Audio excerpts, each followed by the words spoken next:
Good morning. This Township of Selwyn regular council meeting for Tuesday, September the 10th, 2024 will come to order. We respectfully acknowledge that we are on the treaty and traditional territory of the Mississauga and Anishinaabe.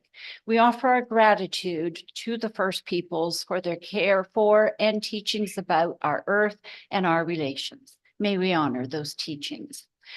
Please observe a moment of silence so the council, staff, and members of the public can quietly reflect on our duty to the community that we are trying to serve.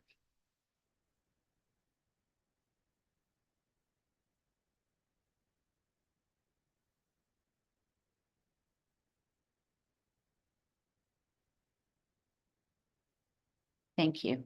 Members of the public, staff, presenters, and members of council, please be advised that meetings are broadcast and recorded and made available on the internet. Is there any declaration of pecuniary interest or the general nature thereof?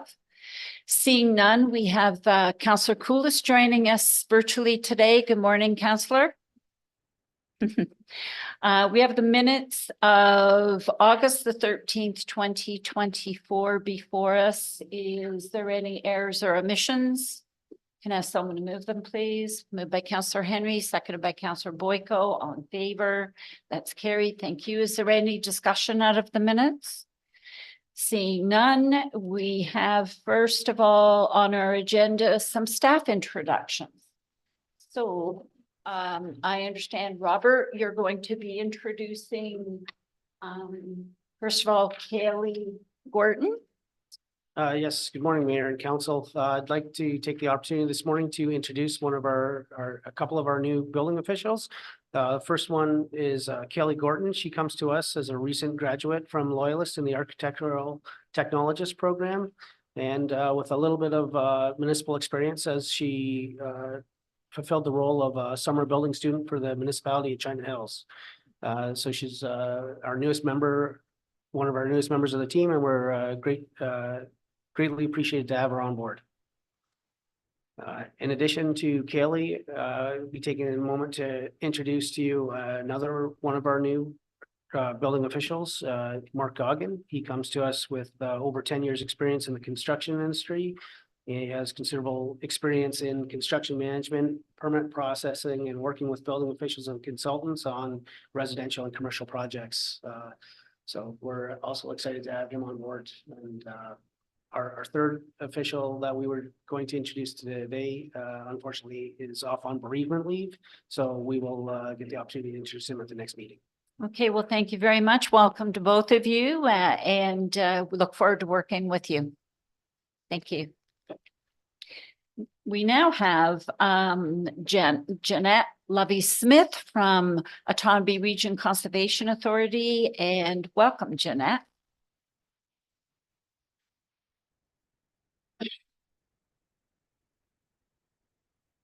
Thank you, Mayor and Council, for having me this morning. We appreciate the opportunity to be on your agenda, and I'm here today to provide an information update. I've been visiting all of our member municipalities, and so I really appreciate the time.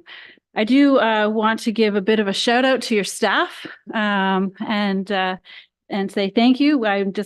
I've also brought our new manager of corporate services today with me to also meet your staff. And so it's been a great opportunity to do that. So I'm going to, there we go. Wonderful, thank you. So this is our map of our watershed. You have seen this map before. Again, the boundaries of the watershed that we manage is not governed by municipal boundaries. So sometimes it's also, it's a nuance to things. So sometimes we have bits and pieces of different municipalities. In Selwyn Township, we have the entire township, which is also very helpful for you. Some of our member municipalities have up to 4 conservation authorities that they need to work with in terms of things. And on this slide, I also like to highlight how much land that we do manage directly. So that 10,000 acres of land is land that we manage through our conservation areas, but also our managed forest lands that we have. And I'm going to get some help with the next slide. Thank you. This is our board of directors. Again, it is the same board of directors that was put in place following the municipal election. Our chair this term is Michael Metcalf from Trent Hills, and our vice chair is Kevin Duguay from the city of Peterborough. And each year in January, we hold our annual general members meeting, and that is where the board elects a new chair and vice chair. There are other regulations, Ontario provincial regulations around this, but so again, in January, the board will make the decision on who the chair and the vice chair will be for that following year. So this is an interesting slide, and in all honesty, we could have an entire day to talk about all the legislative changes that have occurred over the many years. This has impacted conservation authorities, but it also greatly has impacted municipalities in terms of things. So these are just a few of the very significant regulations that have come to pass in full force and given direction to conservation authorities. The most recent being OREG 4124 that came into full effect in April the 1st in terms of things. I am happy to share, and this would also not be any new information for the mayor, but we have worked very hard over many years being very compliant with all of the legislation that has been put out, and that we received in our final reporting what the province referred to as a gold star, which has also been very, very good. Lots of work alongside of that to make that happen. What I would like to highlight is our draft conservation land strategy. It is in its final stages of public comment right now. It is part of OREG 686 that needs to be completed by the end of this year, and all conservation authorities need to do that. This is a high-level strategy for us, and the real work in terms of some of the real work happens when we want to put management plans on our conservation lands. So you will see us again in the future when we start to work through conservation management plans for conservation areas that are in your jurisdiction. And we really want to be able to actively manage the lands from an environmental impact, but also a visitor impact, and planting trees and also trail development. So it's a good opportunity to sort of take that work and make it more hit the ground, so to speak, in terms of things. So more to come on that. I always have some good news to share when I come to visit you, and this is our annual report. So the hope when I started the municipal presentations was that this would be a very interactive opportunity and presentation. I failed miserably with my first presentation, so I'm just putting the links in here. So I do encourage you to visit our website. It does have a lot of information, and we do work very hard to keep it updated. Our 2023 annual report this year was produced in ArcGIS mapping. So it's a story map. And so you can hit the link, and it tells a story through ArcGIS to all of, and you can zoom in and out of the map. It can show a lot of detail, more than I can capture in a couple of bullets. So it's very interactive.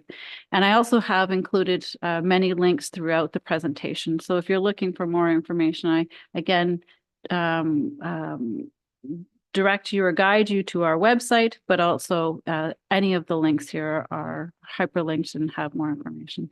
So here in our some of our highlights from our 2023 annual report. And I do want to highlight here in 2023, we completed 75 plan reviews in the township, and 138 permits were issued, and they make up those numbers that I have here.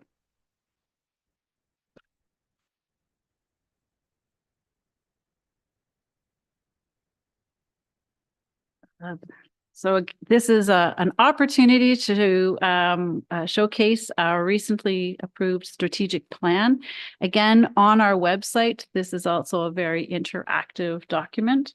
And it sort of flips through the document and talks a lot about what our goals are over the next 3 years. The last strategic plan was until 2020, but obviously everybody was very occupied in 2020 with what was going on in the world. And so the board at the time hit pause on that. The strategic plan was still very relevant for us as an organization, so it really wasn't an urgent matter given everything else that was going on. This strategic plan is really a bridge and it carries us over until the next municipal election when there would be a new board. It does align a lot of our key performance objectives that we already have. We have about 70 key performance objectives that we report out to the board on a quarterly basis. And we were very pleased with the strategic plan. Again, on the website, you can read all about our objectives. And I do want to just take the opportunity. I have a hard copy for you, Madam Mayor. We used the theme of water as our theme. And so we believe the critical role and function of water in any ecosystem requires more understanding, protection, and sustainable planning if we as a community are to thrive. The environment, the need for water underpins all of our human activity, natural habitat, and biodiversity, driving the outcomes throughout the watershed. So the theme of water relates to all of our programs and services in some way. So it was developed in-house and we used our existing resources to do this strategic plan. And we do have that with that, a new mission, vision and mission and values. And so I've just included the vision and the values there. And really wanting to highlight people first, professionalism, collaborative, continuous improvement, and fiscally responsible as our new values for the organization to help guide us.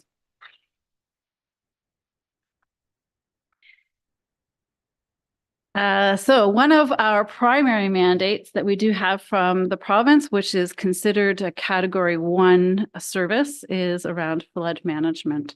And again, another opportunity for some interactive information to be shared. If you haven't already, the regulatory areas area mapping, which is again ArcGIS, is a great tool. Is well accessed on our website. People can, if there's any questions from your constituents around whether or not they're in the floodplain, what potentially might be regulated areas that they have on their property, this is a great tool to use as a first stop. We work very, very hard to keep this updated. And in fact, in the most recent regulations that we had in April, one of the directives was to ensure that this mapping was up to date. And we have a directive to do that every year. So it's very up to date and it's well used. So people just need to put in their address into the actual mapping, and it will bring it right down to their particular property, and it will include any mapping of floodplain issues or any issues with respect to that property. So it's well used. So again, another opportunity to share some of the tools and information and that we have. We certainly have realized that through our strategic plan, but also this tool as well. We have a lot of, I would say, we're data rich in all of our years of capturing that data. And so we want to be able to find ways to share that information with our municipalities and community. So to our next issue, our next topic is our climate change strategy. The strategy has been in place for a few years now, and we're taking an opportunity to take a pulse check and review the actual strategy and the goals, which is a good opportunity for us as an organization. The strategy itself contains tasks and actions that we as an organization can undertake. However, right beside it is a graphic. So we participated as one of the key stakeholders on the Peterborough Public Health vulnerable risk assessment team. We were one of 4 key partners, and through that process, we provided significant data that helped them in them formulating their report and also some of their strategies. That was about a 2-year project. It was started prior to my arrival and concluded just recently. And so again, if you haven't read that report, it's very comprehensive, but it's directly linked to our role and also some of the information and data that we have. So again, just highlighting that collaborative approach to sharing things. And I'm also taking the opportunity to share this. So some of your planning staff might be familiar with this. We do offer this service. This would be considered a Category 2 in our legislation. And we have post-development monitoring services. We have a number of agreements with the City of Peterborough right now, and we have some interest with some of the other municipalities. So this is service that we provide a proposal to the municipality if you're interested, and we develop some baseline information.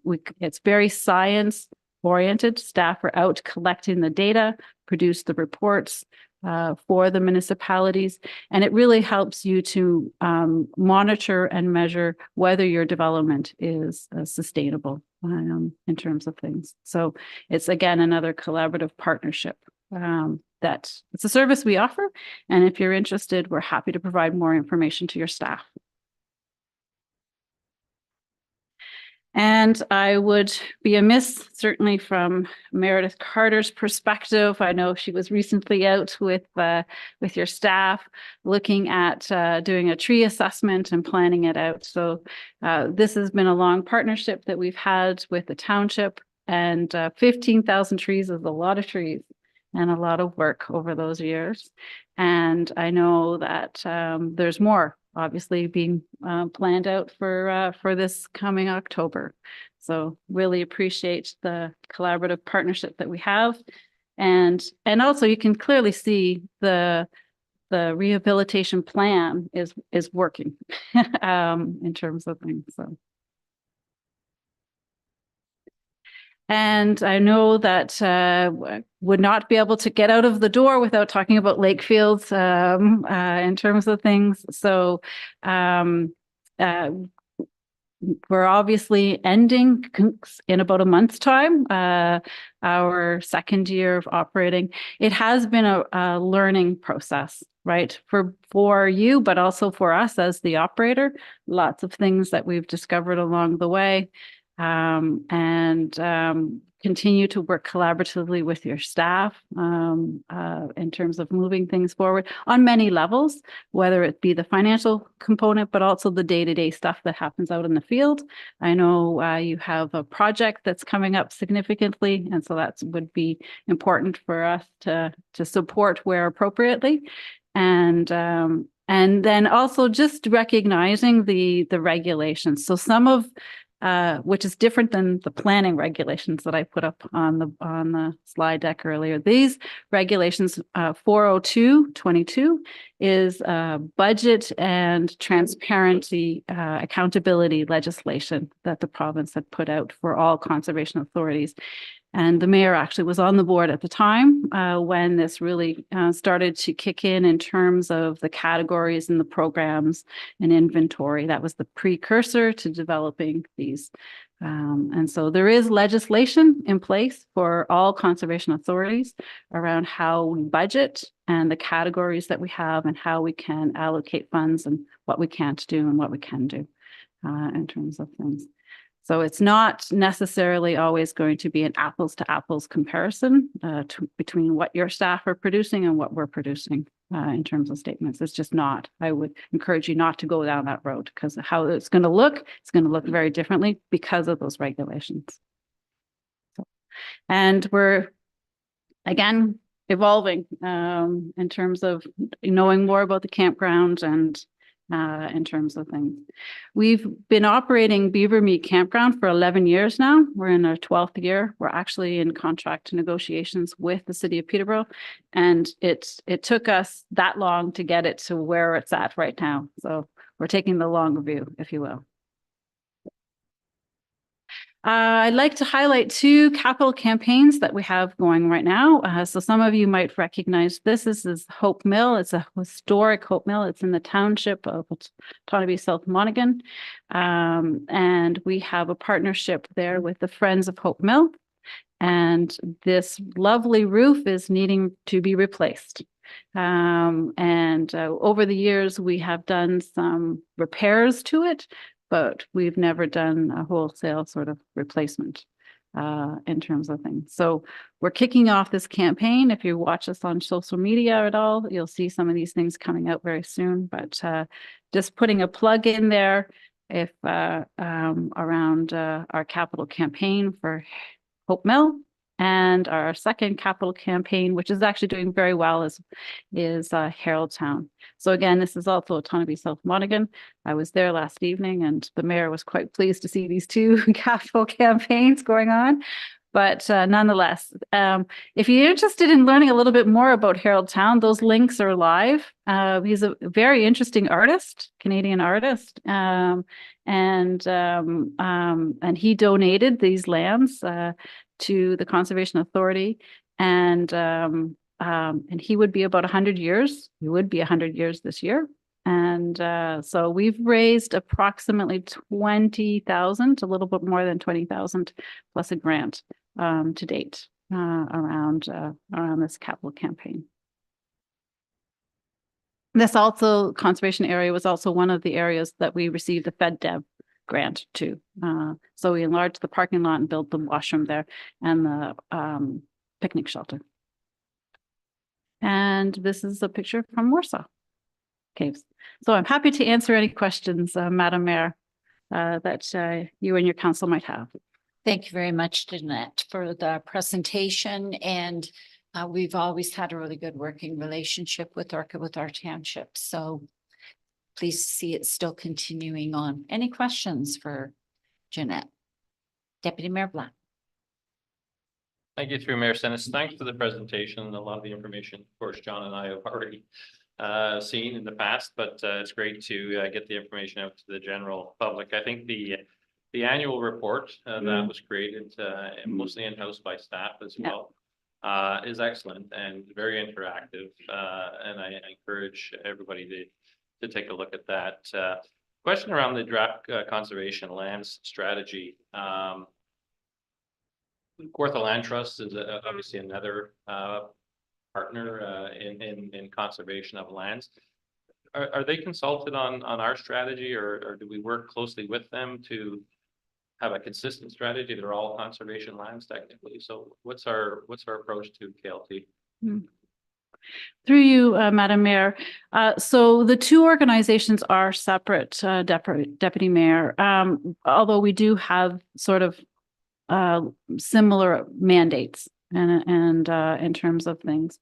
The strategy is a directive of the provincial government and it's very prescriptive in terms of some of the things that we really need to keep into that strategy, that the board did receive that draft. But then what we've determined is a really a missed opportunity, if you will, through the regulations is sort of that next step. And so that part is the real part where it gets more into sort of that collaborative next step with the Kawartha Land Trust. So I have met with them. They're aware of it. They don't have any particular comments on the actual strategy, but they're looking forward to engaging on the next steps that we have. So, Right. yeah. And I did recently also attend their event. So there is lots of communication and collaboration where it's appropriate, but two organizations. Yep. Thank you. Well, Sure. Yeah. Thank you through Mayor again. The strategic plan again, very impressed that it was done in-house. Again, we tend to use a lot of consultants these days, but I think the theme of water was a great theme to start with. And again, it's a very intuitive and accessible document for people to look at, and that was very clear when it was presented to the board. So I think those are really good things to put forward for the general public to be able to use it and use it easily and find the information. With respect to Dr. Pigott and the climate change, I know he did on the board of public health. He did a presentation on climate change, how it affects vulnerable individuals and the public health plan towards that. So certainly appreciate all the input that Conservation Authority had put into that plan.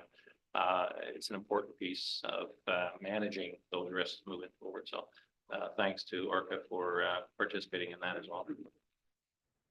Thank you. Are there any other questions? Seeing none, I'm looking for someone to move the presentation. Deputy Mayor Black and Councillor Boyko, all in favor?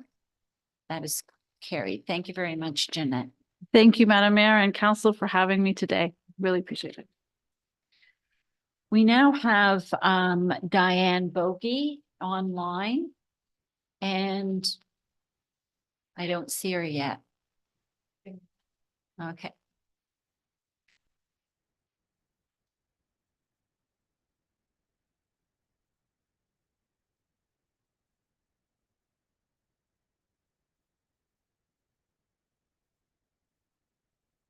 Morning, Diane.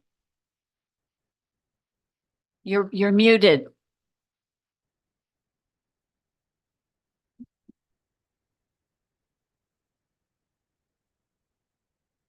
Good morning. Can you hear me now? Yes, we can. Excellent. Good morning, Mayor Senes and members of council.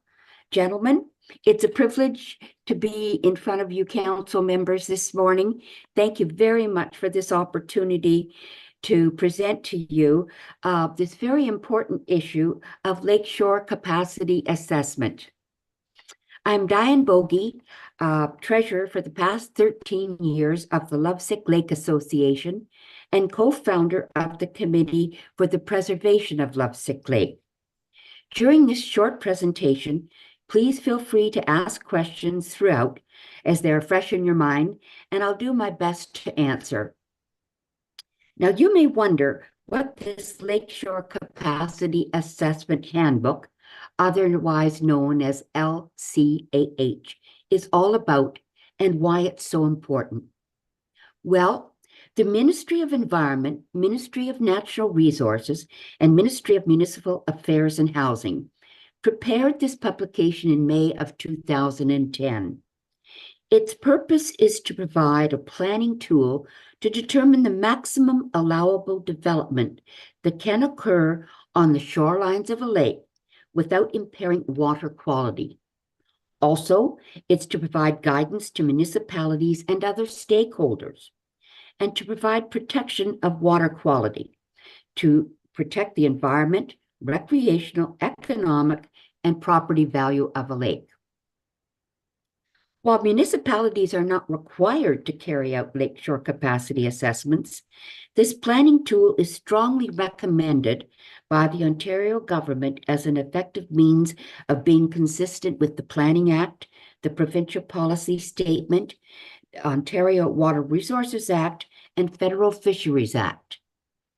MOE's lakeshore capacity model is based on the total phosphorus concentration and the trophic status of a lake. It provides an accurate and quantitative linkage between the level of shoreline development and the level of phosphorus in a lake. In other words, the growth of algae in these lakes is highly dependent on the concentration of TP in the water column. When present in excess amounts, phosphorus can cause eutrophication and the development of problematic and potentially toxic algal blooms. Thus, nutrient enrichment is a primary concern for lake users in Ontario's cottage country. Lakeshore capacity assessment is based on controlling the amount of one key pollutant, phosphorus. Phosphorus is a killer. It literally fertilizes growth of harmful algae, invasive plants, and depletes dissolved oxygen in the water, killing fish and other aquatic life. Well, what does that really mean? It means that if TP levels are not monitored and controlled, then lakes run the risk of becoming dead lakes, and no one wants that.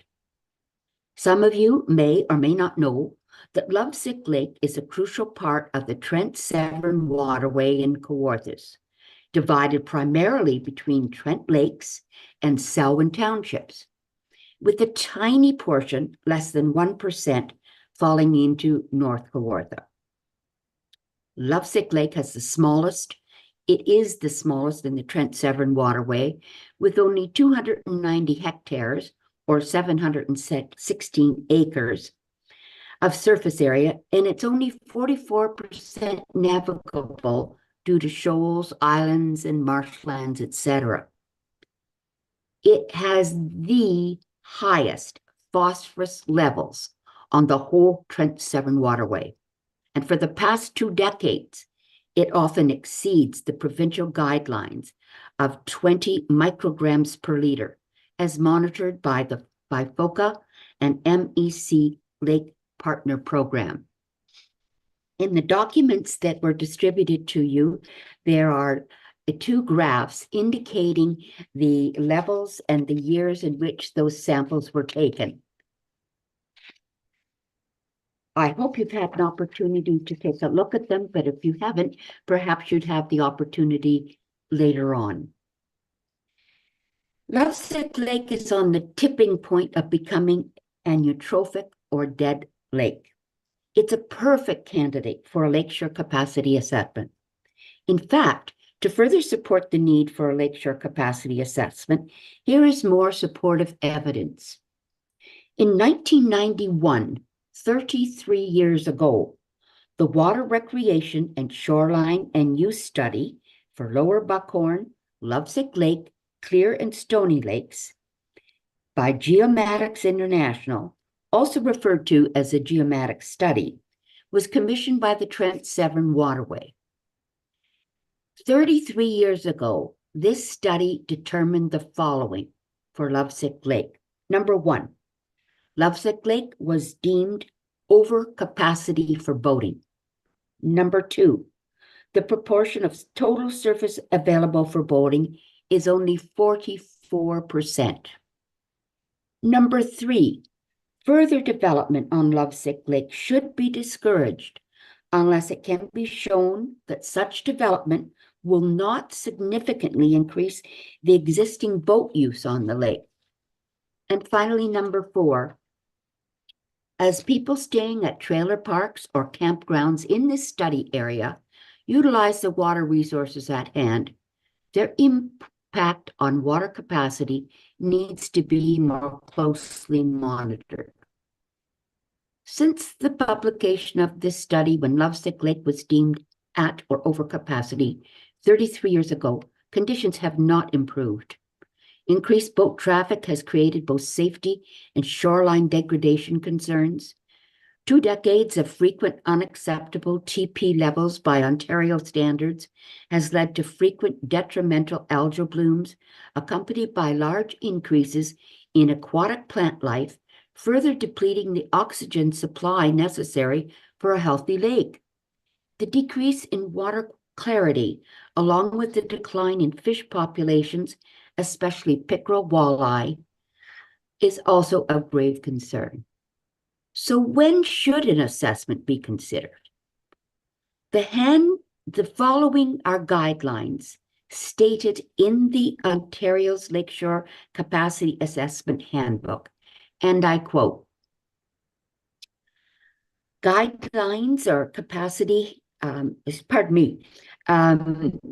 these are some of the reasons why assessment should be considered. When a municipality is developing or updating official plans. 2, if significant improvements to road access are being considered or have occurred, increasing the use of residences from seasonal to extended seasonal or permanent. 3, if significant developments are being considered within 300 meters of a lake. 4, if significant or unusually large amounts of development are proposed for a lake beyond the 300-meter boundary. 5, if water quality problems such as elevated levels of phosphorus, loss of water clarity, or algae blooms are noted. 6, if changes in fisheries have been noted, especially diminishing populations. 7, if cottagers or year-round residents raise concerns about the effect of development on water quality. Considering the triggers listed above, Lovesick Lake meets most of them, and it seems not only prudent, but absolutely necessary that a lakeshore capacity assessment be conducted. So what would a lakeshore capacity assessment tell us? And I quote, the lakeshore capacity model will estimate a lake development capacity and compare its current level of development to the estimate. If the lake hasn't attained its development capacity, the model will also estimate the additional amount of development it can tolerate. This will allow a municipality to decide how many residential and cottage lots or other users should be permitted on the lake. In summary, I would be remiss in not mentioning Lovesick Lake Trailer Park's vast plan to expand their current trailer park from 130 sites by another 300 sites. All will have access to tiny Lovesick Lake, already at boating capacity. The cumulative effect would be devastating. Thus, the urgency and absolute need for a lakeshore capacity assessment. As a guidance document, it's designed to inform decision-making processes regarding land use and development around lakes. It's designed to assist municipalities in understanding and managing the ecological impacts of development. Each municipality has the discretion to adopt the recommendations from the handbook as part of their planning policies and practices, while following the recommendations can help ensure the long-term health and sustainability of lakes. Some municipalities may choose to integrate the findings and recommendations. Engaging stakeholders, including local residents, conservation authorities, and community groups, often play a vital role in municipal decision-making. In conclusion, the Lakeshore Capacity Assessment Handbook provides a framework and guidelines for assessing the ecological capacity of lakes to support development while maintaining their health. It's a valuable resource for municipalities and townships in Ontario. It is hoped that Council will support the urgent need for this capacity assessment for Lovesick Lake and partner with the other stakeholders to form a steering committee to expedite this process. We are prepared to assist in any way to fulfill this request. Once again, I thank you for the time that you've given to me this morning to present this and for the privilege of standing before you. I hope you have a good day and thank you for listening. And I'll answer any questions if you have them. Thank you, Diane. It looks Thank like you put a lot of time and effort into this. And Thank you. I just want to mention that in the past, Lakefield capacity studies have been done mostly on standalone lakes. And Yes. this particular instance, Lovesick Lake is a flow-through lake as part of the Trent Severn Waterway. So it makes it more complicated than what has been done in the past, and is going to include many other townships, maybe not just the ones that are bordering on Lovesick, but the ones that are upstream and downstream of Lovesick as well. So just wanted to make a couple, and I think that the whole process, if we are to move forward with it, is a bit time consuming. It'll probably take 2 to 3 years to complete this if we go forward with it. So I'm going to open it to questions by my colleagues. If anyone has one. Deputy Mayor Black. Gonna let somebody else go first, but I'll go. Okay. Thanks for the presentation, Diane. Had the opportunity welcome. to vote on Lovesick Lake a couple of months ago, and it's very evident that certainly the end of the lake, the east end of the lake, is very crowded at this point, and so the rest of the lake seems to be relatively wide open, but there's certainly some very high density trailer park and cottages located in the east end of the lake. So the Lakeshore capacity study, I'm going to support it, but as the mayor said, we're not the only township that's involved here. There's a half a dozen organizations that have to agree to move forward with it and share the cost of doing something like this. But I'm most interested in understanding what the terms of reference will be and what the study will actually look at. As the mayor said, it's a flow-through lake. From a boating standpoint, that'd be very challenging to address that from a numbers point of view. It'd be very, very difficult to do that. But I'm interested to hear what other metrics can be gleaned from a study that would help council make a decision on future development at or near the lake. So I will support the resolution today. Again, waiting for final decision on what the terms of reference and metrics that they're going to use to come out with a conclusion of that study. Perhaps you can read the resolution. Okay, I will read the resolution. My glasses on too.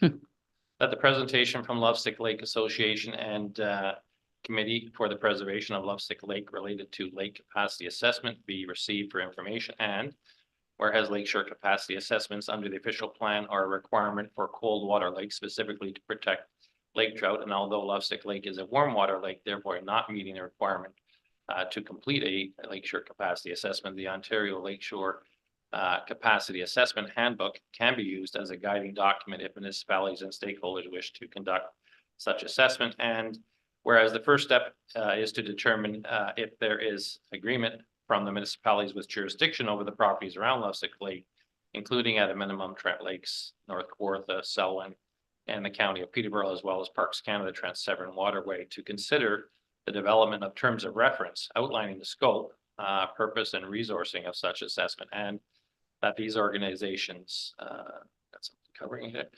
determine interest in considering the preparation of the terms of reference for a lakeshore capacity study. Okay, I will thank move you. that. And I'm looking for a seconder. Councillor Henry, all in favor? I have another Oh. question if I could. Oh, sorry. Didn't see your hand. Yeah, sorry. Didn't get a chance. My question, if I could, I will say at the beginning that I think all responsible decisions are made based on facts and data. And I like the notion that this would give us the facts and data we need with respect to Lovesick Lake. And not only the effects on Lovesick Lake, but as the mayor has said, that if Lovesick Lake is harmed by further development, then it will have an effect on downstream lakes. So therefore, this decision will be affecting not just Lovesick Lake, but all of the downstream lakes as well. I had two questions, and one, the mayor said it will take about 2 years, give or take, about 2 years to do this study. Do we know, I don't know whether I'm asking Diane or staff, do we know the approximate cost of a study such as this? Now, I know every study is unique, and I know costs will not be the same depending on how long the study takes and the complexity of the study, but do we know an approximate number of how much a study such as this would cost? And am I right in assuming that if the various other parties, the municipalities and Trans Severn and Parks are coming in to participate in this study, that there would be a negotiation with respect to how this cost would be shared? So that doesn't mean that Selwyn would obviously pay the entire cost, but approximately how much would this cost be? Does anyone know? Diane? Yes, thank you. I can't answer that question directly. I don't have an idea of the costs.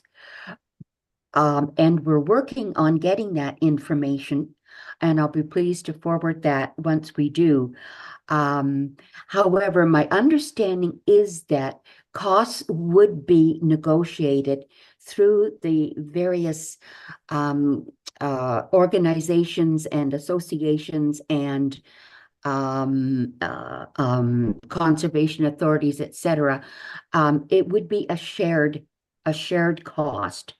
Of that, I have been told. But in terms of even an approximation of the cost, as you alluded to, every lake is different. And once again, because this is a flow-through lake, our criteria will be different from most other that have been conducted. So it may present altogether different set of circumstances than has been across before. Thank you. All right, Councillor Koulis.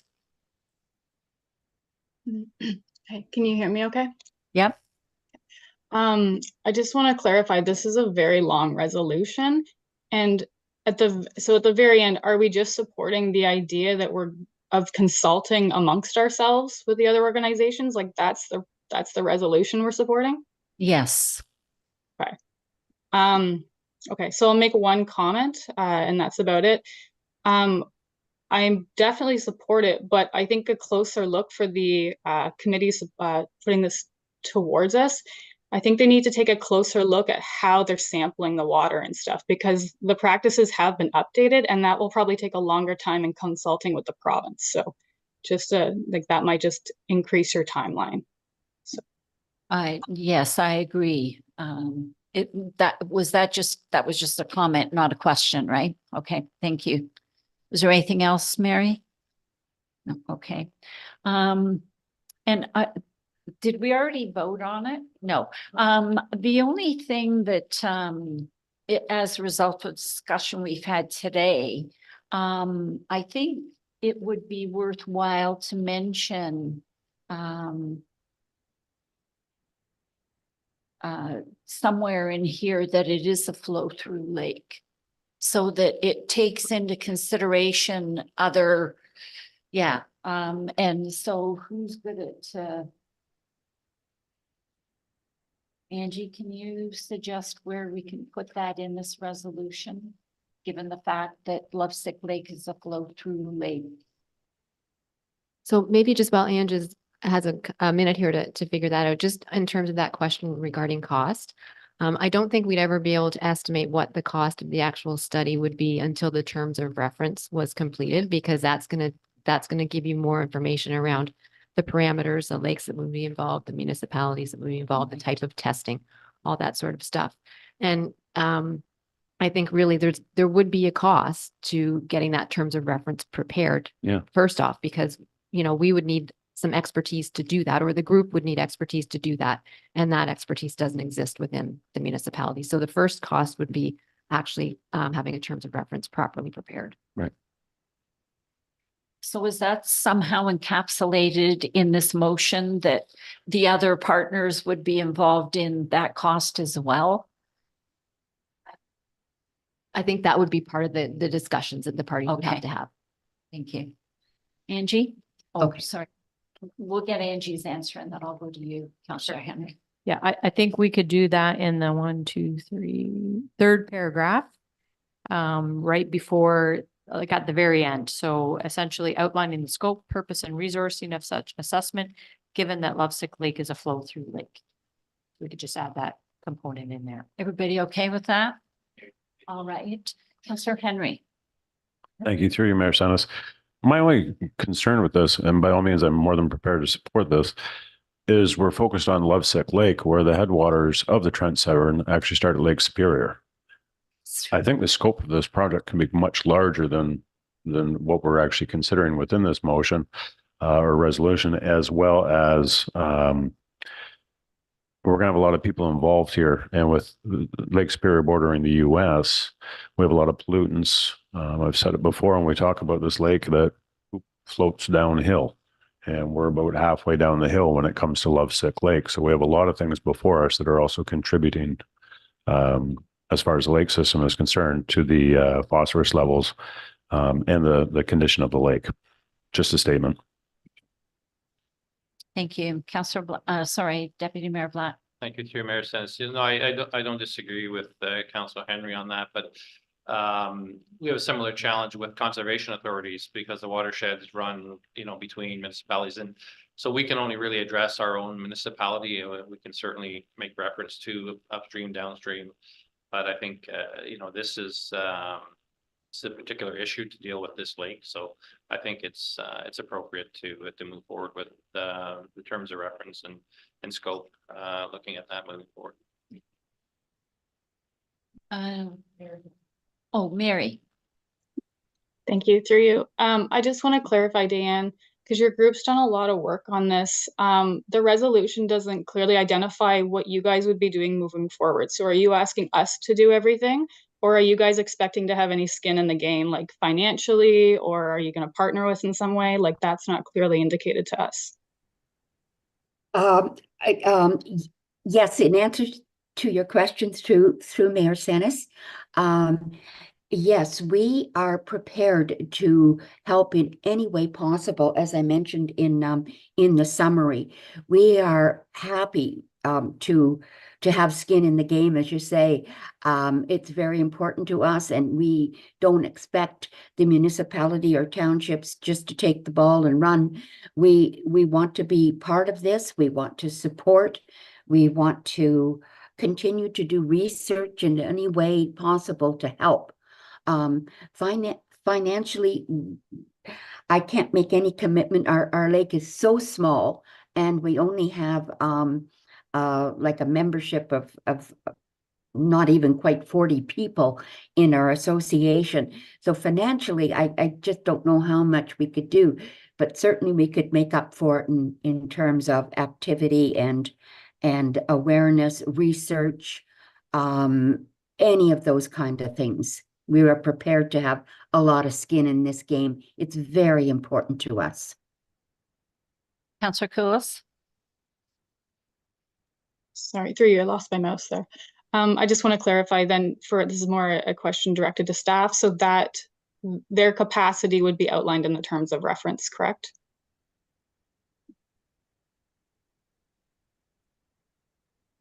Yes, I think that would have to be considered. Okay, thank you. That's all. Councillor Henry. Thank you, through you, Mayor Sanis. We've listed a lot of municipal and federal agencies here. Should we be giving consideration for Curve Lake as well? Yes. Thank you. Maybe we should be adding that to the motion. Is the mover okay with that? Yeah, can add that to the list of. Seconder okay? Yep. Okay. if I could- Just a second, Yeah. Diane. Yes, through you, Mayor Senes again. If I may piggyback on what Councillor Henry just said, perhaps Burley Falls and Anishinaabe should be included in a stakeholder position as well. I'm sorry. That piggybacking on what Councillor Brian Henry said regarding the Curve Lake being involved in this as a stakeholder, perhaps the Burley Falls, Anishinaabe of Kawartha Lakes should be added to that list as well. Janice? I think Curve Lake First Nation is the band that those members belong to, the official registered band, Yes. Curve Lake First Nation. Okay. Okay. Did you still have a question, Uh, Councillor Boyko? That through you, Mayor, that was my comment. I was recollecting the gentleman that spoke so passionately at our meeting that the communication should at least go to Burley Falls. So Diane made my point. Thank you. And Welcome. Councillor Henry? Following up on that then, to be respectful yet not to be disrespectful, can we maybe include any other associated First Nations communities? Just, yeah, Just- the wording. Yeah.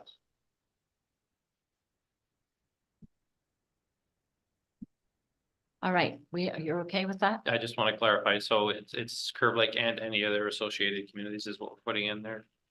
Clerk?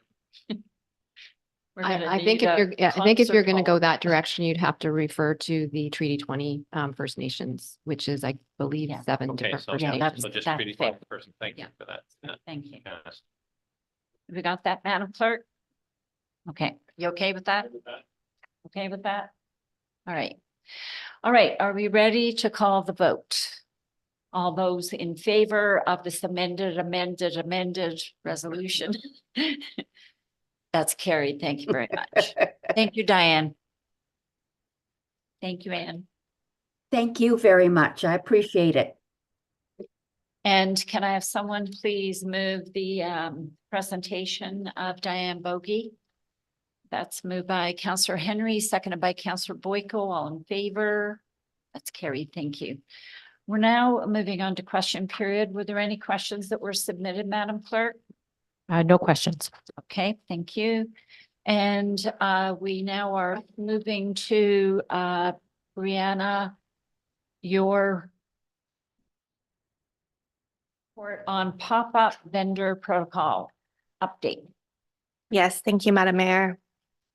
So as a little bit of background, we had the fundraising and revenue generation strategy and toolkit that was developed by SHCG Inc. with a $75,000 grant from Ontario Trillium Foundation's Resilient Communities Fund. One key action item from the strategy was to create opportunities for vendors at the Lakefield Marina. Excuse me. The refreshment vehicle bylaw updated on May 23rd, 2023 was being revised at the same time to work in conjunction together. And this bylaw includes the ability to sell refreshments on township property subject to the approval of a township food truck vendor protocol. On February 13th, 2024, Council approved a resolution to move forward with developing the vendor pop-up protocol for multiple municipal properties. The goal was to establish a framework allowing for food, retail, and other vendors to operate pop-ups on township-owned land. Initial studies focused on zoning requirements, access to services like water and hydro, parking, and signage. And internal pre-consultations highlighted the need for detailed reports on zoning compliance, particularly for parks and recreation open space.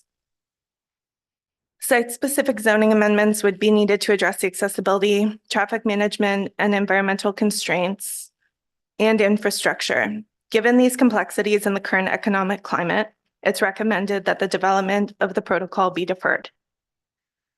It's recommended that the council formally receive the report of the myself, the acting economic development coordinator concerning the vendor pop-up protocol for information.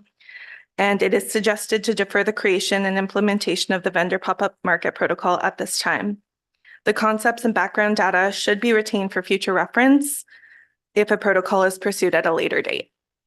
It is also recommended that during the comprehensive zoning bylaw review, consideration be given to permitting vendors uses at township parks.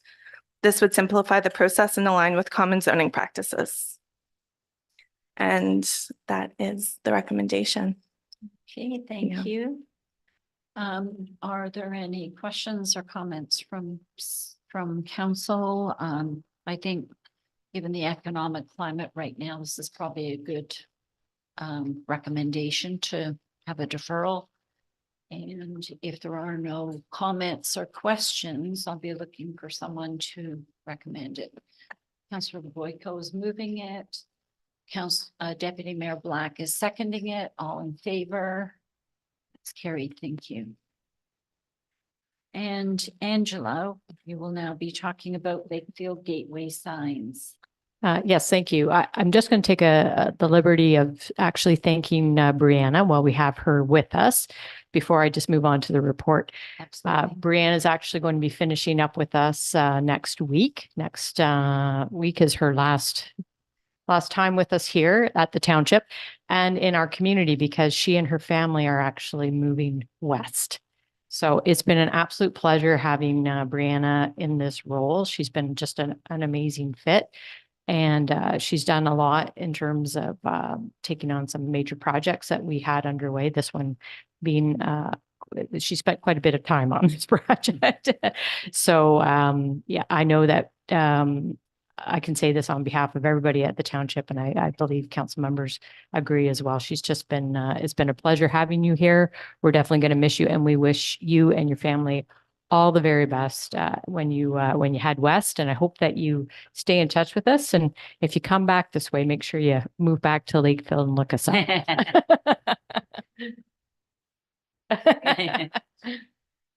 Thank you so much, Brianna. Thank you. Okay, so moving on to this report, I just wanted to bring this forward. We have a couple of gateway structures in Lakefield. There's a little bit of background history that's been provided in the report. I can't verify any of this firsthand. I've got this from some of the locals, so I'm hoping that most of it's accurate. We've had the structures themselves are in need of repair. So there are some local residents who have expressed some interest in kind of taking up this cause with the community, trying to get some fundraising money raised to help support the reconstruction of the stone structures themselves. I've had a couple of local woodworkers who are interested in refurbishing the wooden portion of the sign that was unfortunately demolished during the Derico a couple of years ago. That's over at Water Street. And if that individual is successful, I think we could probably have local volunteers actually reconstruct the entire wooden portion just with in-kind efforts and perhaps even donating the wood as well. So looking for council to give the approval for us to accept fundraising money for this project. We would issue tax receipts to those individuals and businesses that might contribute to it. And then we'll bring this back for capital in November or whenever that meeting is. I should know it. Mhm. And we'll just give a little update on where we're at with our efforts to date. And if council feels that we're in a good position, we could include this in the 2025 budget. Thank you very much. I know personally, and I'm sure other members of council have been lobbied to get something done with those signs. So it's good that we're moving forward on this. Thank you. Any questions or comments? Councillor Boyko. I'll just say that I support it. And I think it's a way that we celebrate the fact that while we are Selwyn Township, that there are communities within Selwyn Township. One of the signs that we talked about that Councillor Henry brought up was a Young's Point sign. So I hope that that idea is not lost. And then we continue to look at that with the celebration that Young's Point is going to be having coming up with the anniversary. So I'll just raise that point. Thank you. Okay, so are you moving the recommendation? Thank you, Councillor Boyko. I will also move the resolution. Okay, and someone second. Councillor Henry seconding, all in favor? That's carried. Thank you very much. We have consent items in front of us. Is there anything anyone wants pulled? I would like to pull number 13 in correspondence. So can we have a recommendation for all of the other consent items that are there with the exception of 13? Councillor Henry, Councillor Koulis, would you like to second it? Seconded by Councillor Koulis. All in favor? That's carried. Thank you. So number 13 has to do with safety concerns on Highway 28. And I had received an email from Councillor Amoyet looking to set up a coalition of mayors to look at safety concerns on that highway. I think most of the problem is the drivers that are speeding, and photo radar would probably help solve that along with enforcement. But she is asking that we meet, and I just wanted to let the rest of council know that if something comes forward from that, I will bring it to council to get a resolution to support whatever that might be, or to help cement the recommendations. So just wanted to make you aware that this is ongoing. So I need someone to move number 13. Councillor Henry, Deputy Mayor Black, all in favor. That's very, thank you. Other new and unfinished business. Do we have any other new and unfinished business? No? Okay, we have bylaws. Madam Clerk. Yep, we have bylaw 50. It's an authorizing bylaw for the re-roofing project with Bay Roofing for the Ennismore Lions Community Care Office. Thank you. I need someone to move that bylaw. Councillor Henry, seconded by Councillor Boyko, all in favor. It's carried. Confirming bylaw. Deputy Mayor Black, Councillor Koulis, all in favor. It's carried. Thank you. And a motion to adjourn. Councillor Henry. Seconded by Councillor Koulis. All in favor? That's carried. Thank you. Have a good day.